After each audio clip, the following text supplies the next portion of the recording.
Bridge course मजमून उर्दू जमात शशम। पेशकश ज़िला परिषद हाई स्कूल नलदुर्ग तालुका तुलजापुर ज़िला उस्मानाबाद।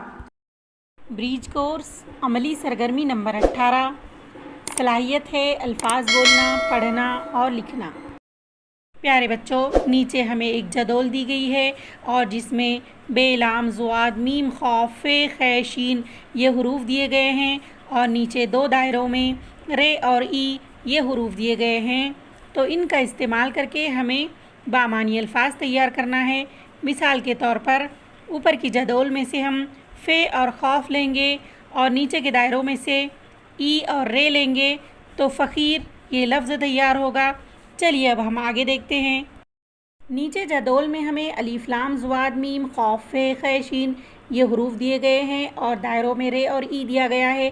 चलिए हम जदौल में से और दायरों में से हुरूफ़ों का इस्तेमाल करके नए अल्फाज बनाएंगे। तो पहला है अलीफ मीम ई रे अमीर, ज़ुआद मीम ई रे ज़मीर, खे मीम ई रे ख़मीर, मीम शीन ई रे मुशीर, खौफ मीम रे ई खमरी, लाम अलीफ रे ई लारी, मीम अलीफ रे ई मारी और खौफ अलीफ रे ई खारी। तो इस तरह से हमने 8 बामानी अल्फाज तैयार किए। प्यारे बच्चों, चलिए अब हम कुछ और अल्फाज की मश्क करते हैं। यहाँ जदौल में हमें दाल, काफ, शीन, पे, मीम, हे, जीम, चीम ये हुरूफ दिए गए हैं और नीचे दायरों में रे ई जोड़कर हमको बामानी अल्फाज तैयार करना है। चलिए हम 4 बामानी अल्फाज तैयार करेंगे।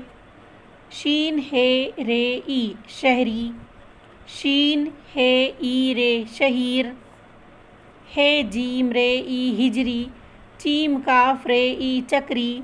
तो इस तरह से हमने बामानी अल्फाज तैयार किए। अब आपको अलीफ, ई, वाव इन हुर्फ़ इल्लत का इस्तेमाल किए बग़ैर नए बामानी अल्फाज तैयार करना है। मिसाल के तौर पर शीन, काफ, रे, शकर। तो इस तरह से आप अपनी समझ से हुर्फ़ इल्लत के बग़ैर नए अल्फाज